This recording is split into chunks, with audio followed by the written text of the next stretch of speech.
Por mi nomás, ¿no?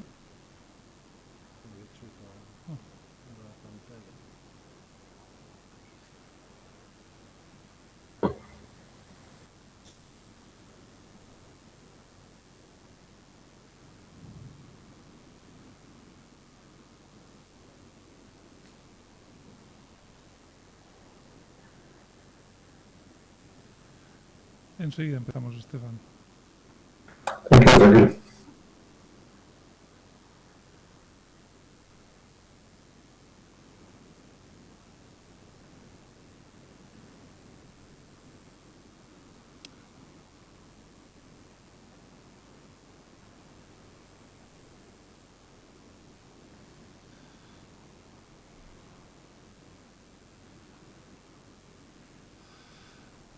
Molt bé, doncs, molt bona nit a tothom i moltes gràcies per ser aquí en nom del Casino de Vic. Aquí vull agrair aquestes jornades que hem estat fent sobre capacitats diverses. Us recordo que vam fer una sobre el que era la discapacitat física, una segona sobre el que és la discapacitat intel·lectual i la inclusió en les dues, i avui tenim una d'aquelles temes claus que és, tant en un cas com en l'altre, com abordem el tema del treball, perquè acaba sent la pedra que permet a les persones incloure's de veritat a l'entorn on viuen o no. I tenim amb nosaltres per parlar d'aquest tema l'Stefan Trommel. L'Stefan Trommel, des del 2013, és l'especialista principal de discapacitat de l'Organització Mundial Internacional del Treball.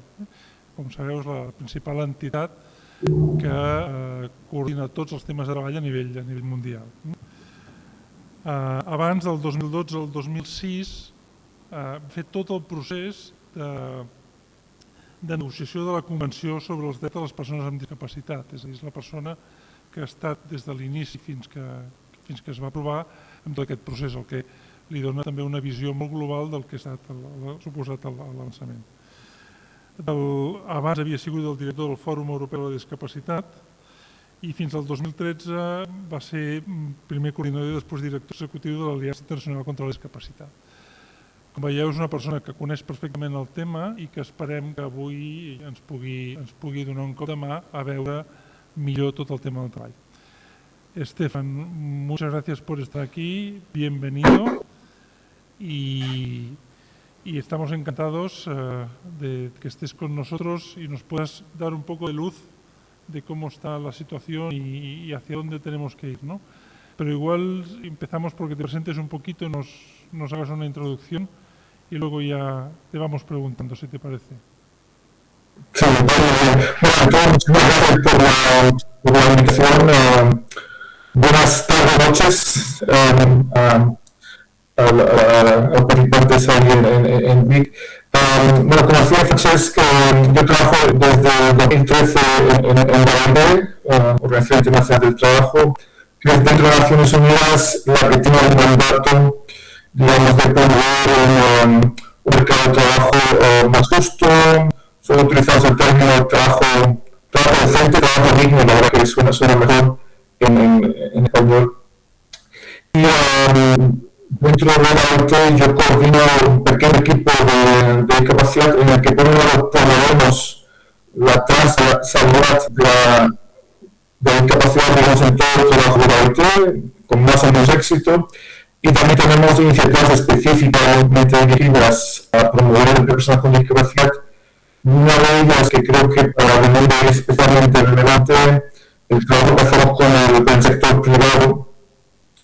Y eso lo hacemos en el marco de una red global de empresas de discapacidad que ya llevamos coordinando desde hace más de 10 años, que agrupa a empresas multinacionales comprometidas con el empleo de personas con discapacidad. Y la buena noticia es que hay cada vez más empresas que tienen ese compromiso, pero también incluimos en esa red global más de 30 redes nacionales de empresas de discapacidad en países de la América Latina, en países de África, de Asia, también obviamente en Europa, redes nacionales que agrupan a empresas locales, pero muchas veces a filiales de empresas multinacionales con presencia en esos países, y esas redes nacionales se convierten en un punto de encuentro en que las empresas pueden aprender unas de otras de por qué, sobre todo, de cómo incluir a personas con discapacidad en sus plantillas,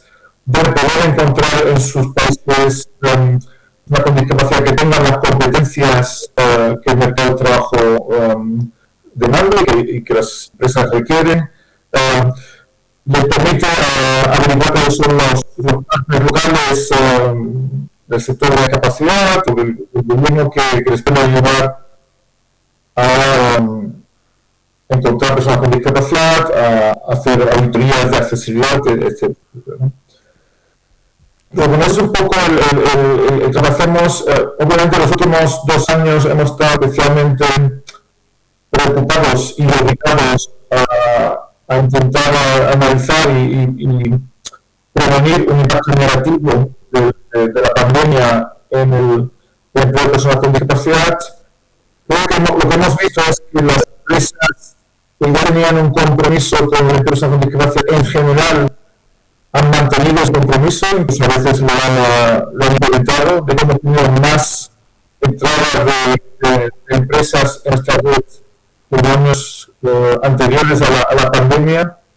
También es cierto que nosotros trabajamos, como hace Francesc, trabajamos a nivel global, no solo a nivel europeo, sino realmente a nivel global y en especial interés en países menos desarrollados. Hemos visto sí un interés creciente del mundo empresarial, pero obviamente estamos hablando muchas veces de países donde la mayor parte de la población en general trabaja en la economía informal, no tiene un contrato de trabajo formal con el sector privado o con el sector público, y son sobre todo esas personas con dificultad que se ganan la vida, digamos, en situaciones de autoempleo, algo tan básico, las que más han sufrido las consecuencias de la pandemia, ¿no? En situación de cierre, si alguien está ganando sus ingresos vendiendo productos al mercado local, pues obviamente situaciones de cierre, de lockdown, pues han sido las que más se han visto afectadas por ese tipo de situaciones, ¿no? Yo tengo en este tema años trabajando primero en España, en la Fundación ONCE, luego a nivel europeo, el Foro Europeo de Asociado, a nivel global. Lo que sí quiero decir es que en este momento el nivel de atención a los derechos de las personas con discapacidad está en un nivel sin precedentes, gracias a la Convención de Naciones Unidas, gracias a la Agenda 2030 de Desarrollo Sostenible. Se refiere explícitamente a personas con discapacidad, de manera que no hacían anteriores marcos globales. Estamos viendo ese interés creciente del sector privado. 2-3 semanas lo vimos en el ámbito del Foro Económico Mundial, en Davos, que el mundo ha vuelto a hablar sobre el empleo de personas con discapacidad y la inclusión en las empresas. esta semana estamos teniendo, la semana que viene, de hecho, estamos teniendo una reunión del G20, de ese grupo de las grandes economías mundiales que de nuevo han vuelto a hablar sobre el empleo de personas con discapacidad y cuáles son las medidas que se tienen que tomar para ir cerrando esa brecha que luego existe en todos los países a nivel tanto de participación en el mercado de trabajo como también una vez que las empresas que personas están trabajando con discapacidad están trabajando muchas veces hay una brecha a nivel de sueldos, a nivel de salarios, hay una brecha a nivel a veces de condiciones de trabajo y hay una clara sobrerepresentación de las personas con discapacidad en lo que decía en la economía informal, ¿no? Y bueno, hay sus luces y sus sombras, pero bueno, es un poco ahí donde terminaría esa primera introducción, Francesc. Perfecto, me parece súper interesante que definas un poco que, claro, la mayor parte del trabajo en el mundo es informal, ¿no? Aunque estemos en Europa, esto nos cuesta de entender y todo ese mundo se nos escapa, pero volviendo al mundo formal, hablas mucho de las multinacionales, ¿no? ¿Hasta qué punto la Organización Internacional del Trabajo considera que una empresa es un bien privado y, por tanto, es libre de hacer lo que quiere en su entorno o no? Es decir, cuando habláis con multinacionales, ¿les rogáis o les exigís? Yo digo ni una cosa ni otra. Yo creo que las convencemos y sobre todo esa es un poco la lógica de la red mundial, de las redes nacionales, es en el momento en que varias empresas que están convencidas de lo positivo que para ellas es contratar a personas con discapacidad, desde el punto de vista de motivación de todo el personal, desde el punto de vista de mejores productos y servicios, desde el punto de vista de innovación, en el momento que hay empresas que se han dado cuenta de que si son capaces de ajustar sus procesos de reclutamiento y su proceso de funcionamiento, les permite identificar el potencial de talento que las personas con discapacidad tienen, en ese momento estamos en el mejor del mundo, porque en ese momento esas son las empresas a las que nosotros le pedimos que convenzan a las demás, ¿no? Nosotros lo que hemos aprendido es que el mejor embajador de empleo de personas con discapacidad en el mundo empresarial son las empresas que ya lo están haciendo y que tienen una narrativa, unas prácticas muchas veces más avanzadas que las que tenemos nosotros mismos en la propia IT como empleador que también somos, ¿no? Entonces realmente son esas empresas las que tienen el mayor impacto. Cuando yo como IT o como gobierno, como ONG, hablo con el sector empresarial, les intento convencer, y eso lo llevo haciendo muchos años, de que tienen que contratar a personas con discapacidad, nos encontramos con una reacción de cierto escepticismo, ¿no? No me hace razón, pero bueno, hay escepticismo. Tú ves que cuando es otra empresa la que les está hablando en su lenguaje, en su idioma, y cuando yo pensaba, bueno, si IBM o Repsol o Mafre o Total o la empresa de banco, si ellos lo están haciendo, parece que hay algo ahí que se nos está escapando, ¿no? Eso realmente ahí es cuando ves las otras empresas están empezando a interesarse por el tema, y lo bueno es que ese grupo inicial de pocas empresas que lo están haciendo realmente se está ampliando a marchas forzadas tanto a nivel global como en muchos países, ¿no? Realmente eso es un poco nosotros entendimos que aunque la IT normalmente es bastante normalmente nuestro abordaje como IT es el de exigir, ¿no? Tenemos unos estándares que deben cumplir los países, nosotros entendemos que los países deben exigir ciertas cosas a sí mismos y todo eso. Nosotros entendemos que la situación del empleo de discapacidad, aunque un marco legislativo es importante, sea el sistema de cuotas, sea un marco de no discriminación, es importante, es muy difícil de trabajar, normalmente veamos que eso no siempre lleva a buenos resultados, ¿no? Por ejemplo, si una empresa contrata a personas con discapacidad por cumplir con un sistema de cuotas, eso en sí no va a suponer que la empresa invierta en el desarrollo profesional de esa persona con discapacidad, ¿no? Esa empresa va a invertir en el desarrollo profesional de esa persona con discapacidad si lo que está percibiendo esa persona es talento, competencias, que a veces tendrán que hacer unos ajustes individuales para que ese talento florezca, ¿no? Pero si la empresa piensa en esa persona con discapacidad o en ese empleo solo como una obligación legal, tengo que cumplir con el 2% o con el 5%, nosotros entendemos que eso no es suficiente. Eso no va a llevar a lo que nosotros entendemos que debe ser el objetivo, ¿no? Es que las personas con discapacidad no solo tengan un empleo, que tengan las mismas oportunidades de desarrollo profesional que el resto de trabajadores. Entonces, bueno, esto es un poco larga tu pregunta, pero es un poco lo que nosotros hemos aprendido un poquito estos años de trabajar con el sector privado. Perfecto. Estás hablando del grado de discapacidad y aunque es feo ponerle apellidos, me imagino que es diferente si estamos hablando de discapacidad física que hablando de discapacidad intelectual. ¿Lo tratáis igual? ¿La respuesta es la misma? ¿Una es la hermana pobre, la otra no? Cuando hablamos de personas con discapacidad cubrimos todo el colectivo, ¿no? Y cuando hablamos con las empresas cubrimos todo. Es cierto que no siempre vemos, cuando las empresas empiezan a emplear personas con discapacidad, normalmente empiezan por colectivos, digamos, más fáciles, o que al menos ellos entienden que son más fáciles, ¿no? Y sí es cierto que en ese contexto las personas con discapacidad intelectual tardan más en formar parte, digamos, del grupo que está entrando. Por eso mismo nosotros tenemos en la red global tenemos una carta, digamos, de compromiso que las empresas firman con 10 principios, y en esos principios habla de atención especial que las empresas deben prestar a personas con discapacidad intelectual y psicosocial, ¿no? También el tema de salud mental también lo metemos ahí, porque también es el segundo colectivo que muchas veces se enfrenta a aún mayores problemas a la hora de la inclusión. Pero habiendo dicho eso, y justo estos días, y creo que hoy lo vamos a hablar tú y yo tanto esta tarde en una reunión de empresas en Uruguay y Argentina, de hecho estamos viendo ejemplos, estuve viendo vídeos de una empresa de supermercados de Uruguay, en el que da varios ejemplos de trabajadores que habían contratado y había una presencia bastante importante de personas con una discapacidad intelectual visible, sin duda normalmente.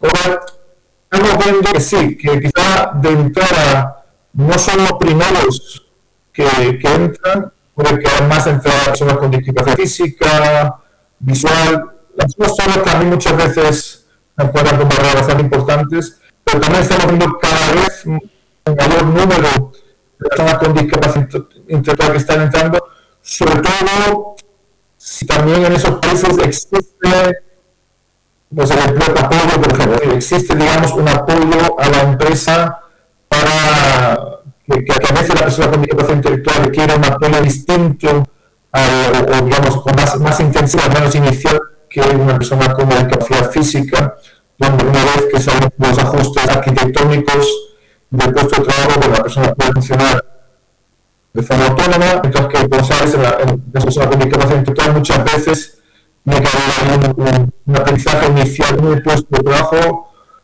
una adecuación también con los compañeros y todo eso.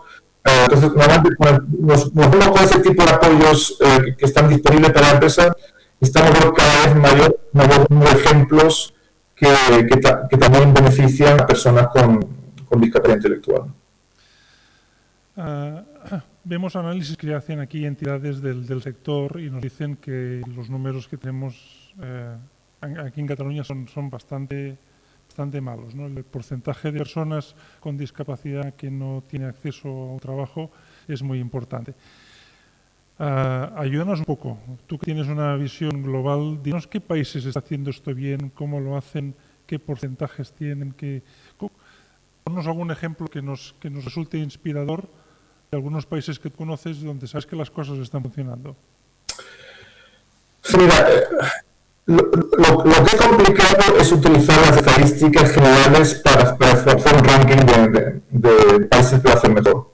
Y es complicado porque, como bien sabes, muchas veces la definición que se utiliza de discapacidad no es la misma, ¿no? Entonces, a veces estamos comparando cosas distintas.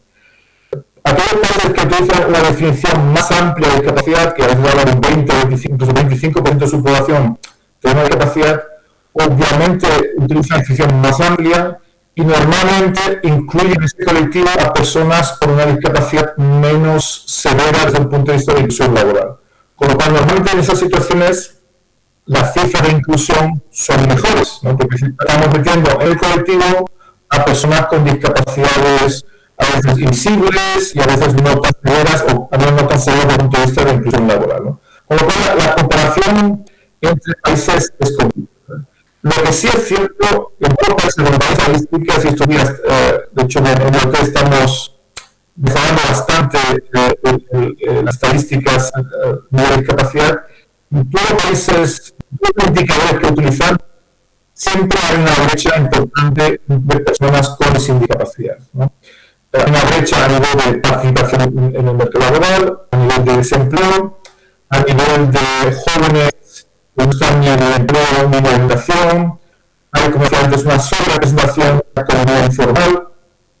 Hay una sobrerepresentación en el autoempleo, no porque el sector de discapacidad sea más empleador, sino que a veces no queda remedio por uno mismo crearse su propio empleo ante un mercado de trabajo que no es inclusivo, ¿no? Entonces, las estadísticas demuestran que claramente hay brechas entre personas con discapacidad en todos los países, no hay un país en el que no hay una brecha significativa, pero lo que es más complicado es decir, estas estadísticas demuestran que estos países lo hacen mejor que otros. Hablando de eso, yo creo que yo destacaría un par de países, también utilizaría países que utilizan dos modelos bastante distintos, ¿no? Yo creo que en el caso de Francia y Alemania estamos hablando de países con una tradición de sistema española, pero además con una cuota más alta, del 5 al 6%. Y son países en los que las cifras demuestran que tanto el sector público como el privado, el cumplimiento de esa cuota es relativamente alto, ¿no? Creo que si las cuotas están en el 5 o 6%, están en el 4,9% de cumplimiento de esa cuota. Un poquito más alta en el sector privado, pero el sector privado, el público, pero también el sector privado cumpliendo bastante bien, ¿no? Con lo cual, y eso de alguna manera se produce en las cifras de empleo en el colectivo de identificar como personas susceptibles de la cuota, no son todos, pero sí son, digamos, más de los que tienen una capacidad más severa, son cifras mejores que en otros países, ¿no?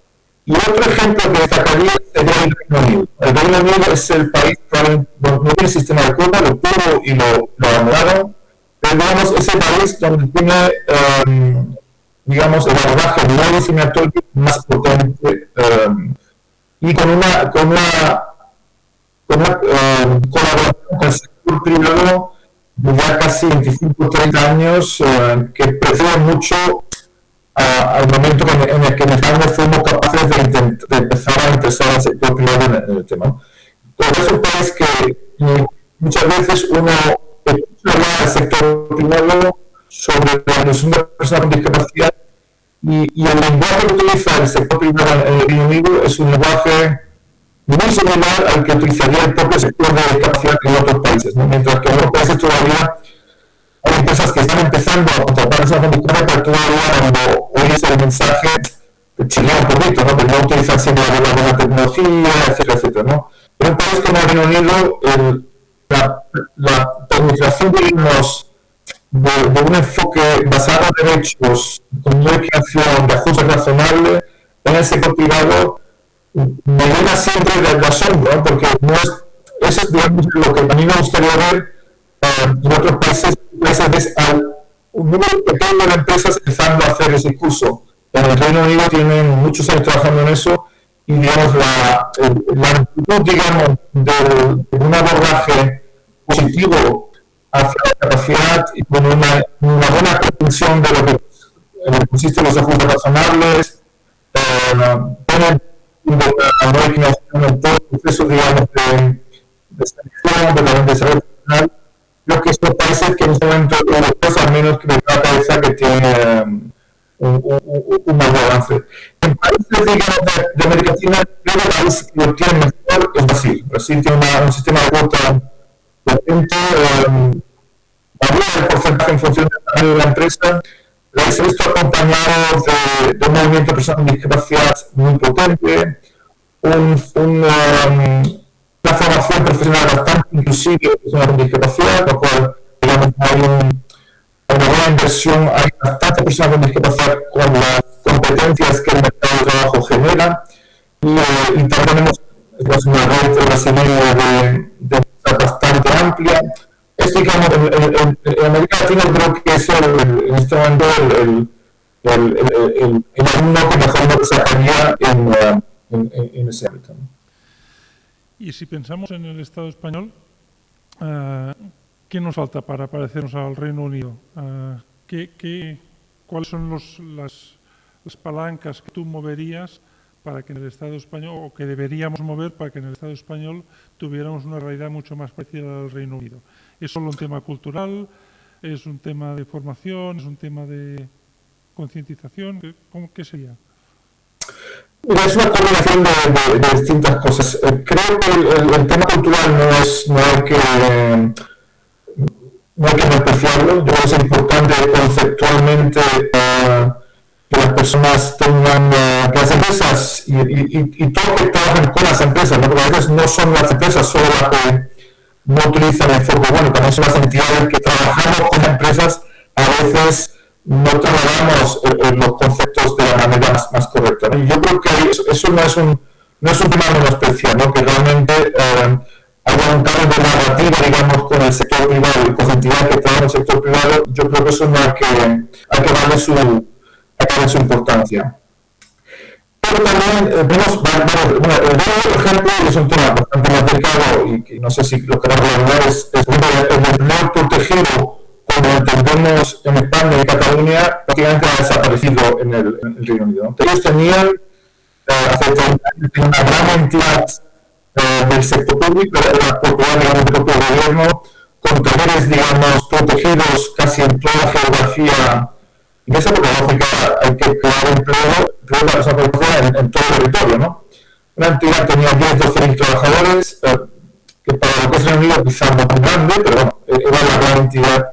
Esa entidad ya ha desaparecido y todo ese empleo, una parte de los trabajadores se jubilaron, otros muchos lo dedicaron en colocaciones individuales en empresas, a veces en nómina de la empresa, a veces toda la nómina de esta entidad, pues digamos, casi como una especie de empresa de trabajo temporal, aunque realmente digamos, colocaciones individuales o a veces en pequeños grupos, pero ya en el seno de las empresas, ¿no? Eso creo que ha sido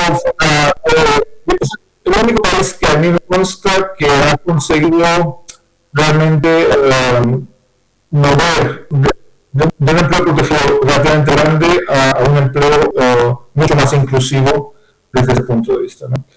Creo que otro de los elementos que hay en el Reino Unido es una empresa en el Reino Unido, que sea que necesite asistencia, no es solo financiera, que también a veces es importante, pero eso también la tenemos en España, ¿no?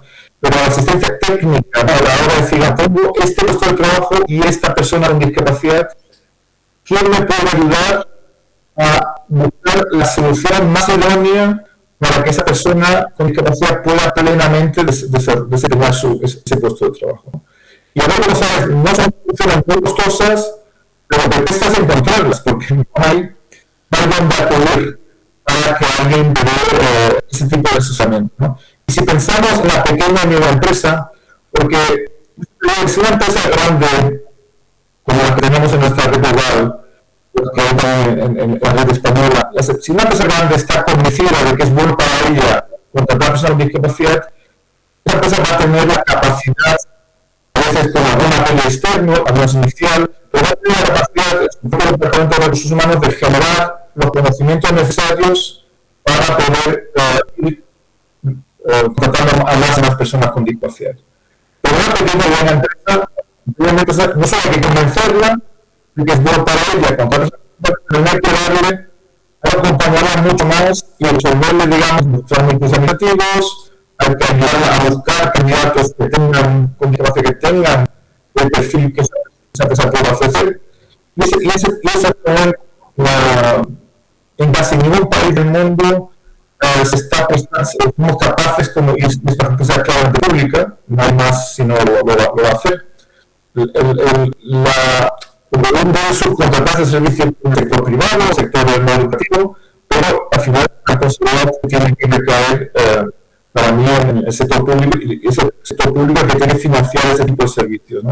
Y eso creo que es una de las diferencias que tenemos en Europa, otros países, no solo en España, y eso nos hace que el sector de las pymes, que como sabes bien, es uno de los grandes motores de la nivel de creación de empleo, muchas veces no está haciendo su aportación, digamos, al empleo de las personas autónomas. Son algunos elementos que yo creo que en España faltan y que algunos de estos el Reino Unido lo ha hecho mejor que nosotros, ¿no?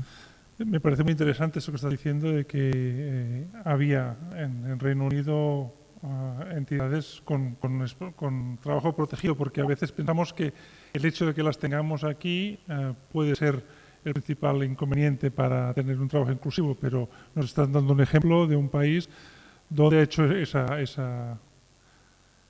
ese pase de una manera gradual. Es muy interesante. Si nos fijamos en el Estado español, ¿es homogéneo en todas partes o podemos poner el ojo en algún lugar que sepas que esto está funcionando mejor? Bueno, yo bastantes años no trabajo directamente en España, ¿no? Con lo cual siempre es más complicado hacer esa comparación, ¿no? Obviamente, si uno analiza, digamos, lo que es el empleo protegido, obviamente parte de España donde hay mucho más desarrollo, porque el propio movimiento asociativo, caso de Cataluña y País Vasco, ha sido especialmente históricamente líder, digamos, en la promoción del empleo de personas con discapacidad, en especial también personas con discapacidad intelectual, no solo, pero en especial, y obviamente son las regiones de España, digamos, donde más avance ha habido, ¿no? En el momento en que ya hemos visto la entrada también del sector privado en el empleo protegido, cosa que a mí me parece un tema delicado, ¿no? Obviamente el tema se ha extendido bastante más. Hemos visto que el propio sector, las organizaciones de personas con discapacidad han ido ampliando su catálogo de servicios más allá del empleo protegido, también hacia el empleo con apoyo, a otras modalidades, ¿no? El propio empleo protegido a veces es en forma de enclave, de brigada, hay un amplio abanico, digamos, de situaciones. Entonces, sí es cierto que históricamente en el norte de España, como había sido donde había, digamos, cifras mayores de inclusión, pero sobre todo en la parte digamos, de empleo a través de centros especiales de trabajo, de empleo, ¿no? Las cifras, digamos, no las conozcan, yo no sé ahora mismo si uno analiza las cifras, digamos, de nuevos contratos de con discapacidad, no tengo información de cuáles son las convocatorias, digamos, donde más avances está dando. Perfecto, pues tengo un par más de preguntas. Aprovecho para decir que si tenéis alguna pregunta la vayáis pensando, porque cuando acabe estas dos preguntas os doy la palabra aquí al público. La primera, cuando se hace ahora un edificio nuevo, le pedimos que incluya pues todas las normativas medioambientales, incluso podemos pedir placas solares. Cuando se hace una empresa nueva, ¿le estamos pidiendo esto o siempre hay que pensar en cómo luego adaptamos la empresa a la realidad? ¿Tenemos un ejemplo de empresas que se creen pensando en esto o todavía estamos muy lejos? El problema no es tanto empresa nueva, la empresa nueva es la empresa nueva por el fundador, ¿no? A mí me preocupan más las empresas ya consolidadas, por hacer que ellas en sus procesos de ampliación, por ejemplo, cuando cambian instalaciones, las amplían. Es importante que en ese momento la accesibilidad física se tenga en cuenta, porque como bien sabes, esa accesibilidad es muchas veces es un requisito fundamental para que pueda trabajar personas con discapacidad. Incluso a veces la falta de accesibilidad en su de manera más amplia a veces se utiliza incluso como excusa de decir es que no puedo contratar a personas con discapacidad porque no tenemos la infraestructura en su mentalidad de nuestros trabajadores está preparada para contratar a personas con discapacidad, ¿no? Entonces, primero tenemos que poner todo en regla y luego empezamos a contratar a personas con discapacidad y nosotros decimos, si vas a tener todo en regla, nunca vas a contratar a personas con discapacidad porque nunca vas a tener todo en regla, ¿no? Y de hecho es la propia contratación de personas con discapacidad la que os va a permitir ir viendo y haciéndose mejoras de forma gradual, ¿no? Y sentando las prioridades de por dónde hay que empezar, ¿no? Porque como tú sabes, la accesibilidad en un lugar de trabajo como en cualquier otro sitio es un proyecto de largo plazo, ¿no? Siempre podrás hacer más accesible. Una de las iniciativas que más interesante me parece, y estamos viendo muchas de las empresas y las grandes organizaciones están también lo que nosotros llamamos grupos de empleados con discapacidad, ¿no?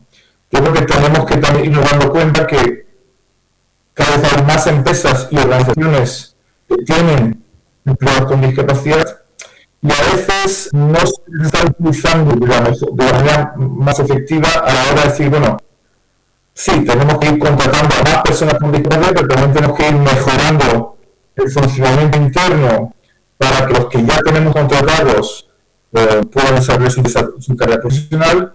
Y lo que tenemos es, aparte de que siempre es importante consultar con la sociedad civil de discapacidad, eso está claro, más o menos si nosotros lo sabemos bien, ¿no? Y a veces la Convención de Ciudadanía, ¿no? Pero las empresas, organizaciones como la propia OIT, tenemos ya a personas con discapacidad trabajando en nuestras instalaciones. Y lo que no hacen muchas veces es consultarlas a ellas para ver cómo podemos ir mejorando nuestros procesos internos, tanto para los que ya están trabajando con nosotros como para los que están llamando a la puerta de nuestras organizaciones, ¿no? Y como sabes, todavía hay muchas barreras en los tipos de reclutamiento, hay mucho reclutamiento online para personas con discapacidad y sin discapacidad son una barrera casi infranqueable. Las personas que son parte de los procesos de selección muchas veces tienen grandes prejuicios o bajas expectativas de una persona con discapacidad que si no les empezamos a cambiar el chip, también van a seguir siendo personas que cuando llega un candidato con discapacidad, que tenga el mejor currículo posible, se va a fijar que tiene una silla de ruedas, que no lee, o que tiene discapacidad intelectual, y eso al final va a pesar más que el talento que esa persona puede aportar y que a veces ya queda eso reflejado en su propio currículo, ¿no? Y las personas siempre se fijan en la discapacidad y automáticamente terminan del resto. Muy bien, y la última pregunta, que se me antoja un poco difícil, surgió aquí en la última sesión, que estábamos hablando de escuela inclusiva, escuela especial, y hacíamos la hipótesis, bueno, si tenemos una escuela inclusiva vamos a tener una sociedad inclusiva. Y entonces alguien preguntó, hay que preguntar a Stefan si los países que tienen realmente una escuela inclusiva realmente después tienen una empresa inclusiva, o nuestra hipótesis no se aguanta. Yo apoyo la hipótesis. Nosotros decimos lo mismo porque lo que sí da la vuelta a la hipótesis, ¿no? Para mí está claro que una escuela segregada automáticamente lleva a un enfoque segregado, ¿no? Escuela segregada, empleo segregado, transporte segregado, vivienda segregada. La educación inclusiva es fundamental tanto para personas con discapacidad como para personas sin discapacidad, ¿no? Porque todavía hoy en día la mayor parte de los profesionales de recursos humanos con los que nos encontramos y a los que intentamos convencer de con las personas con discapacidad son personas que en su infancia no han tenido la ventaja de tener compañeros de clase con discapacidad, ¿no?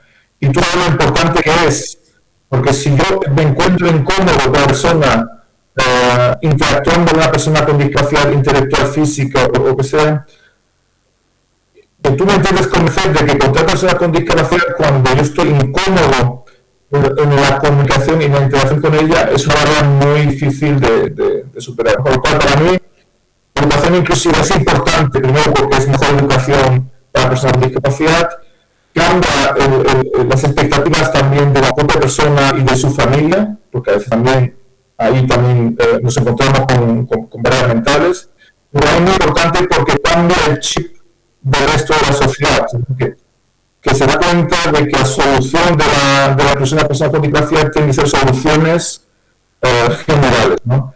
A veces alguna solución específica puede tener su ventaja, pero siempre y cuando esté muy cercana a las soluciones generales, ¿no? En el momento en que todo lo confiemos a soluciones segregadas, y yo lo conozco, en un país en desarrollo no se puede permitir soluciones segregadas. Lamentablemente muchas veces lo que hay es solución inclusiva pero sin apoyo, y eso sabemos que no funciona, ¿no? Pero son solo países, por ejemplo, entre Europa, Alemania, Bélgica, Holanda, los que históricamente, al tener muchos recursos, han apostado por esas soluciones separadas.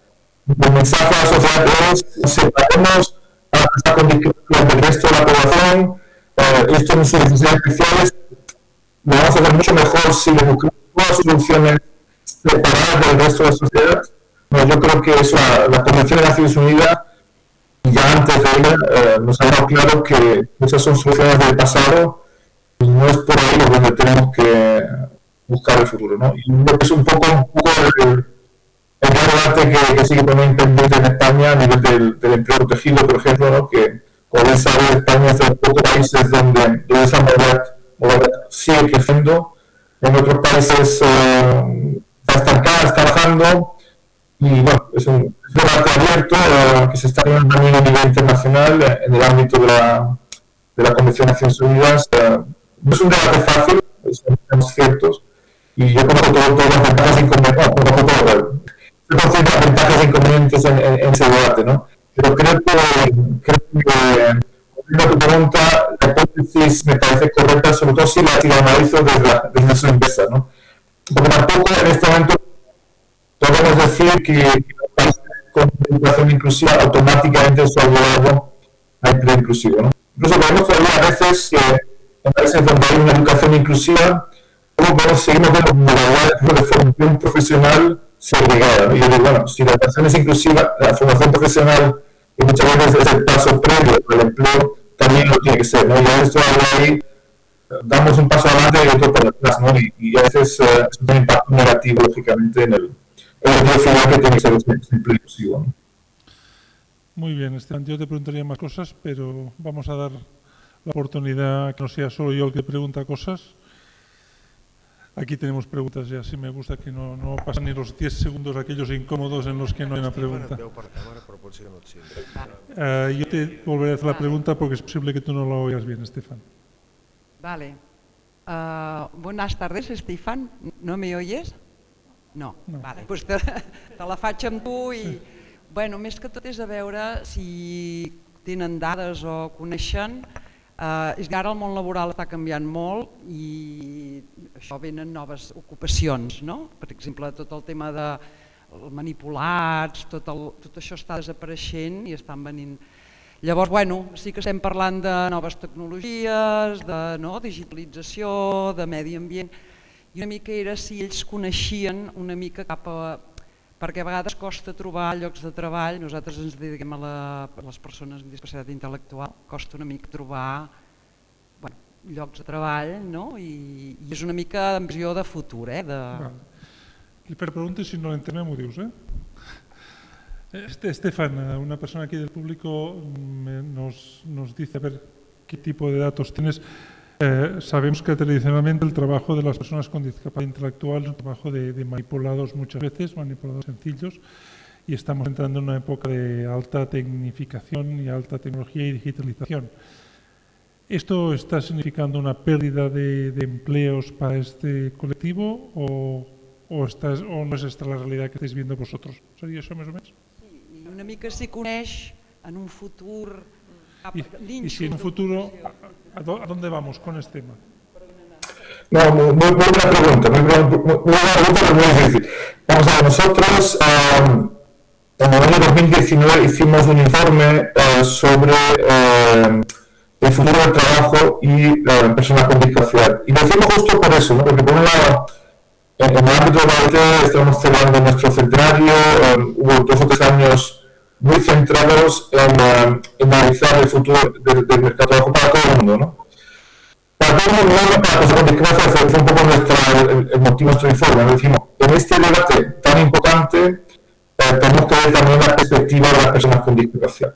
Pero también en la comunidad, digamos, de los que promovemos a las personas con discapacidad, también es importante que reflexionar sobre si nuestras actuales soluciones están de acuerdo con los cambios rápidos que se están produciendo en el mercado de trabajo, cambios hacia una mucho mayor digitalización, que además, como bien sabéis, la pandemia ha incrementado exponencialmente, ¿no? Sobre esta información, antes de la pandemia, pero de hecho, a primeros del año pasado hicimos un informe específico sobre la economía digital, porque entendimos que esa era la parte de ese futuro del trabajo que más estaba creciendo, con sus ventajas y sus oportunidades, ¿no?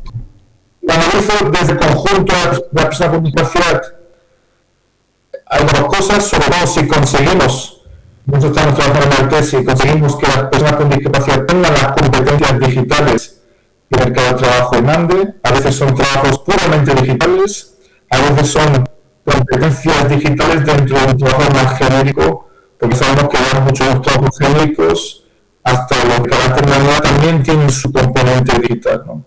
Entonces es importante que las personas con discapacidad, las que están llamando a la puerta del mercado de trabajo y las que ya están dentro, tengan el acceso adecuado a las competencias digitales para poder entrar al mercado de trabajo o poder no perder el trabajo. Es cierto que las personas con trabajos manuales están en una situación de mayor riesgo de ser su trabajo sustituido por la automación, ¿no? Eso significa que lo que tenemos que ser es capaces de buscar puestos de trabajos compatibles con las competencias que tienen esas personas, por ejemplo, personas con discapacidad intelectual, pero que sigan siendo puestos de trabajo que el mercado de trabajo no haya o no pueda sustituir por soluciones, digamos, automatizadas, ¿no? No es fácil, no es fácil, pero eso es un poco lo que tenemos que ir haciendo. Nosotros estamos viendo alguna estadística de la OCDE que claramente demuestra que las personas con discapacidad no está desglosado por tipo de discapacidad, pero yo entiendo que puede ligarse también en especial a las personas con discapacidad intelectual. Hay una sobrerepresentación de las personas con discapacidad en puestos que son más susceptibles de ser automatizados, ¿no? Entonces, bueno, es una de las grandes preocupaciones que tenemos, de las cuales tendremos que ir trabajando conjuntamente para como digo, aprovecharnos de las oportunidades y intentar en la medida posible prevenir, digamos, los desafíos que nos apuntan en el mundo largo, que a una velocidad muy grande, ¿no? Tenemos preguntes. Perfecte. Sí, que tinc el micro aquí al costat. Aquesta pregunta entronca amb el que és l'escola inclusiva i la formació professional inclusiva, i després la pregunta és com s'integra, perquè és clar, una persona amb discapacitat té limitacions, com s'integra dintre l'organització professional i el que és més important, com es treballa la promoció professional d'aquestes persones. A ver si te traslado la pregunta bien, si no hacemos lo mismo. Escuela inclusiva y formación inclusiva. La pregunta era un poco cómo integramos realmente a las personas en la formación, yo me imagino, profesional, pero también cómo desarrollamos la carrera profesional de estas personas. Es decir, no solo cómo las conseguimos entrar en la empresa, sino cómo conseguimos que tengan un desarrollo, una vida, un camino dentro de la propia empresa. ¿Sería esto más o menos? Perfecto. Sí, vamos a ver, dos reflexiones. Una, la formación profesional inicial. Nosotros estamos viendo en muchos países que la formación profesional inicial para personas con discapacidad se imparte de forma segregada. se crean o existen organizaciones de formación profesional especializada en personas con discapacidad. Yo ahora mismo ese tema en España no sé exactamente cómo está, ¿no? Pero en otros países eso es un gran problema, ¿no? Porque esas entidades de formación profesional especializada, por un lado, son de segunda o tercera calidad, digamos, no son tan buenas como las otras, y además solo ofrecen un catálogo relativamente limitado de competencias que alguien considera compatible con la discapacidad, lo cual ya es un error de partida conceptualmente, ¿no? Es decir, nosotros lo que defendemos es que todo el sistema de formación profesional debe ser inclusivo, requiere obviamente los ajustes necesarios para aquellos alumnos con discapacidad que así lo requieran, pero de esa manera los jóvenes con discapacidad van a tener las mismas opciones de formación profesional que el resto de la población, y lo mismo aplica, digamos, a la universidad, no solo la formación profesional, sino también la universidad, que también en España tiene que no nos encontramos con soluciones seguras, pero sí nos encontramos muchas veces con universidades que no son capaces de ser plenamente inclusivas a estudiantes con discapacidad, ¿no?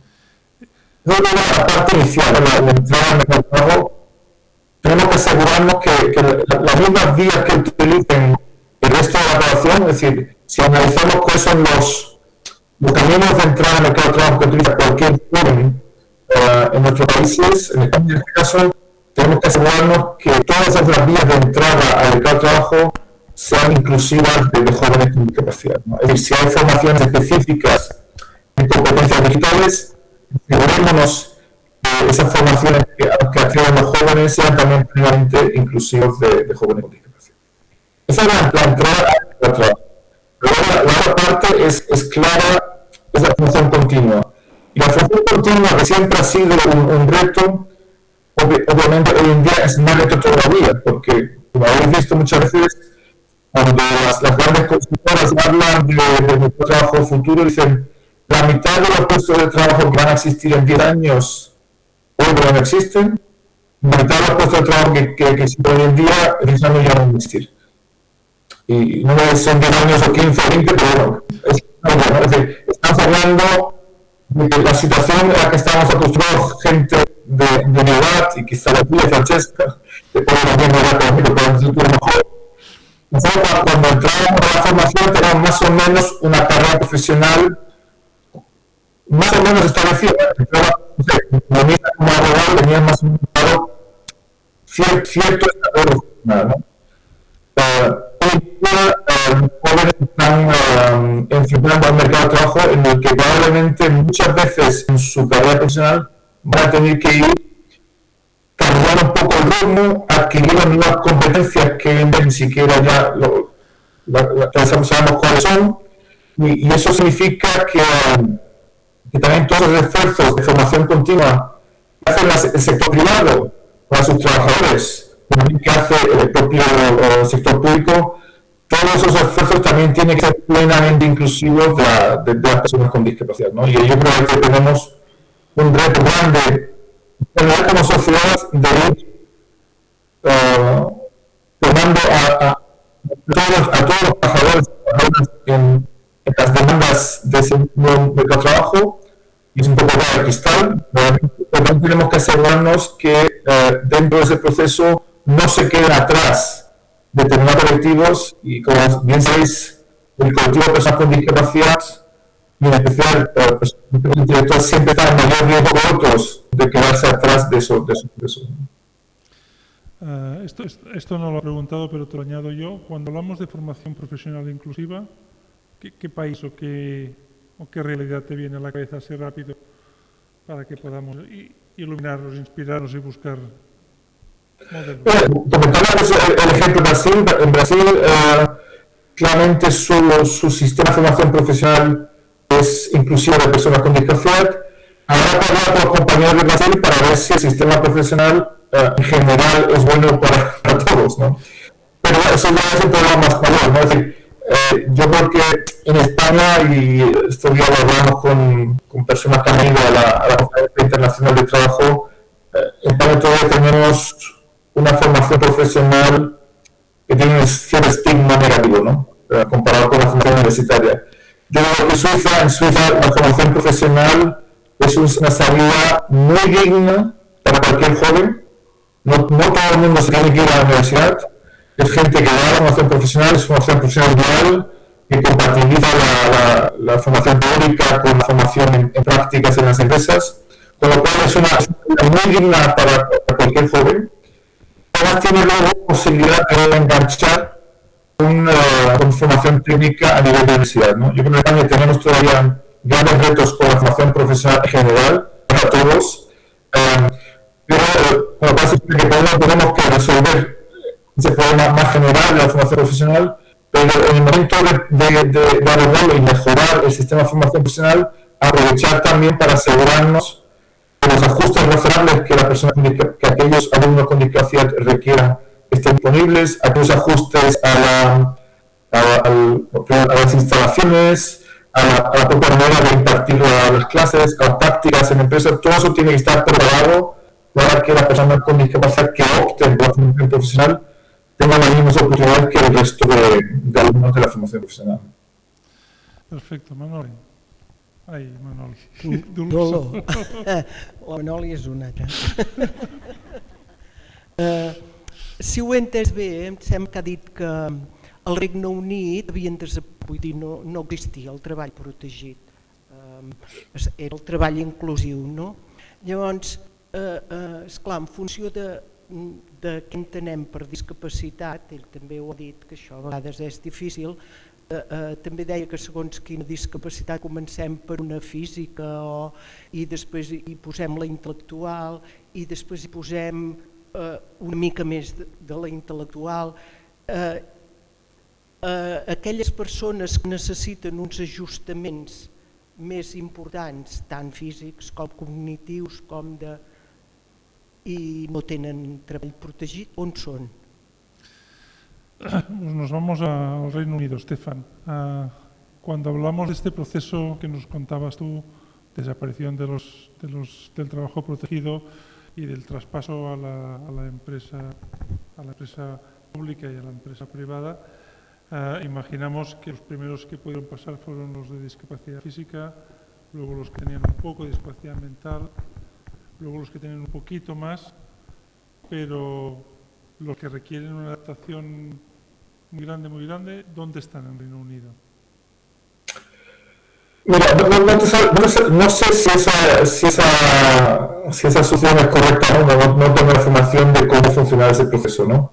Lo que sí es importante tener en cuenta es que en ese trasvase de un trabajo protegido a una empresa individual, el nivel de apoyo, incluso de apoyo financiero a la empresa, dependía de la situación específica de esa persona con discapacidad, ¿no? Es decir, no era casi para todos, es un poco la lógica del diseño en España, es la misma subvención del 50% del SMI, etcétera, es independientemente del tipo de discapacidad, ¿no? En el caso del Reino Unido, la solución, lo que había también era café para todos, es decir, esa entidad recibía una gran subvención del gobierno y con eso se tenían que cuadrar las cuentas, ¿no? Las inversiones, etcétera, pagaban un sueldo decente, pagaban un sueldo de mercado, digamos, pero digamos, no había individualización de apoyo, ¿no? En el momento en que hacen ese cambio a soluciones individualizadas, tuvieron muy claro que no es lo mismo, en línea con la pregunta, no es lo mismo una persona con discapacidad física más o menos severa o no, y una persona con discapacidad intelectual que requiere mayor apoyo, ¿no? Y digamos, el nivel de apoyo, el nivel de subvención financiera a la empresa se tenía en cuenta en función de eso, y también los apoyos adicionales que se prestaban también tenían en cuenta eso, ¿no? Tendríamos un cambio de un café para todos a unas soluciones individuales, donde tanto la empresa recibía tanto un apoyo financiero mayor en cuanto a la persona tuviera mayores necesidades, digamos, o mayor problemas de inclusión laboral, pero pero también con un nivel de apoyo mayor a nivel de servicios, de empleo con apoyo y similares a la empresa en función de la necesidad de esa persona con discapacidad en ese puesto de trabajo concreto, ¿no? Y yo creo que eso también un diálogo que hizo Carles Campuzano,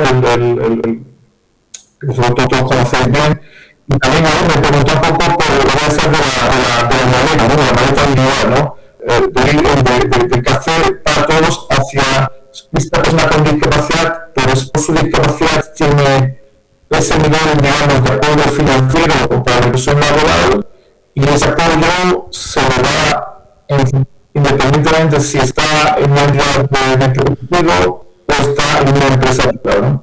Pero quizá una de las críticas que se debería hacer al modelo español es que el nivel de apoyo a la empresa pública es mucho mayor en el empleo protegido que en el empleo inclusivo del sector público y privado, ¿no?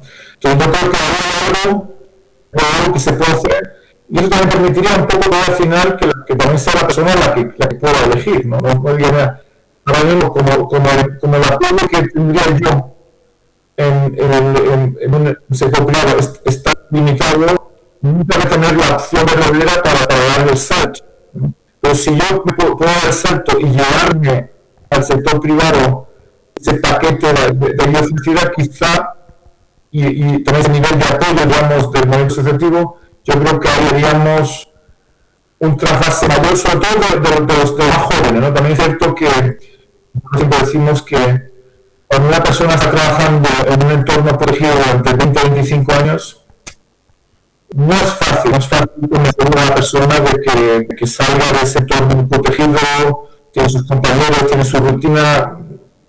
Nos costaría a nosotros, ¿no? A todos les cuesta el cambio, pero creo que en los que llevan menos tiempo, por ejemplo en Noruega, creo que, o en Israel, donde la gente entra en un entorno protegido, ya entra con fecha de caducidad, ¿no? Ya sabe, va a entrar ahí, va a tener unas prácticas en un entorno protegido, en un tipo de trabajo muy abierto al público y todo eso, pero con la razón, pues sabe la persona cuando entra que a los 12 meses se va a tener que ir, ¿no? Y yo creo que ahí hay cosas ahí, que hay modelos en otros países donde podemos aprender y ser más innovadores, ¿no? Tenemos más preguntas por aquí. Mientras se piensan si hay alguna otra pregunta, has ido citando España en algunos momentos y me daba la sensación de que no seguían mucho las líneas que teníais como Organización Internacional del Trabajo. ¿Qué capacidad tenéis como organización de presionar a un Estado o de sugerir a un Estado que se adhiera a una política específica de empleo como esta? La capacidad, digamos, de imposición es muy limitada, ¿no? O sea, es toda la limitación, digamos, ahí donde la Unión Europea, la Comisión Europea tiene mucha más capacidad, digamos, de imponer cosas, como lo vimos con la directiva de empleo del año 2000, es decir, ahí sí hay reglamentos europeos en temas de ayudas públicas, de corrupción pública, digamos, el impacto, el poder que tiene la Unión Europea en los países de la Unión Europea es mucho mayor que el que tiene Naciones Unidas y la OIT en general, ¿no?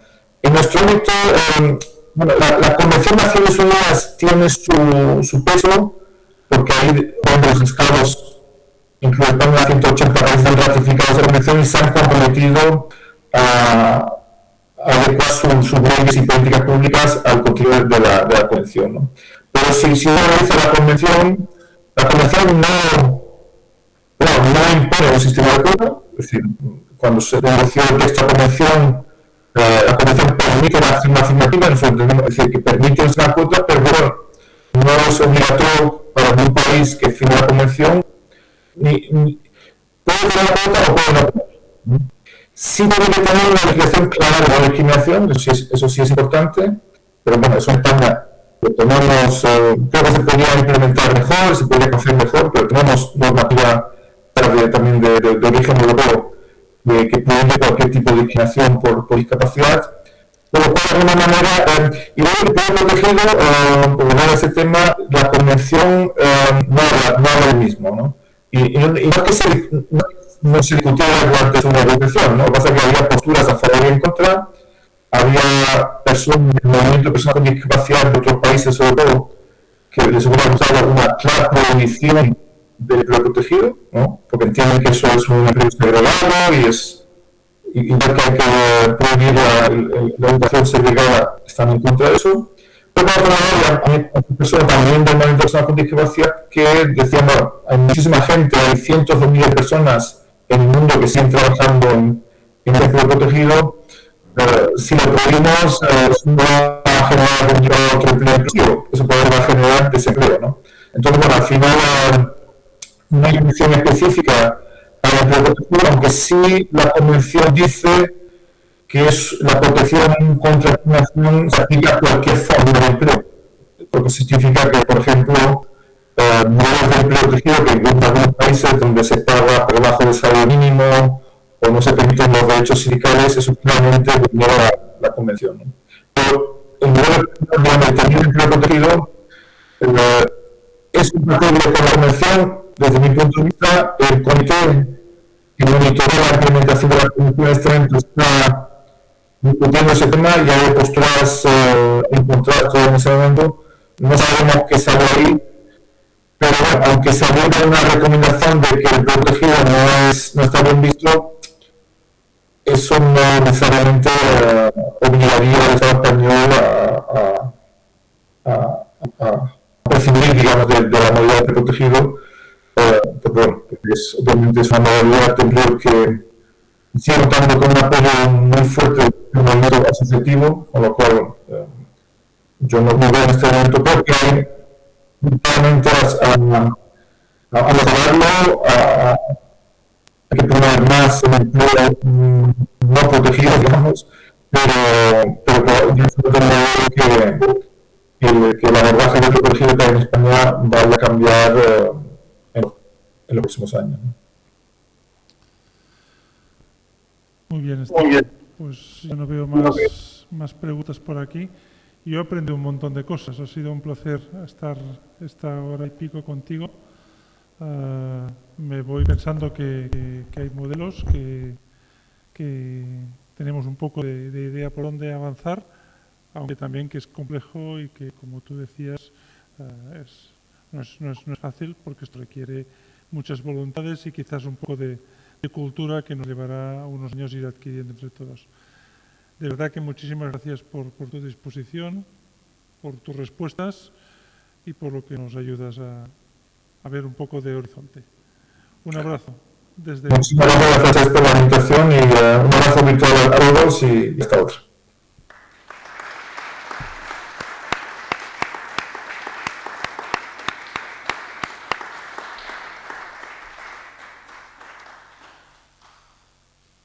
Molt bé, doncs.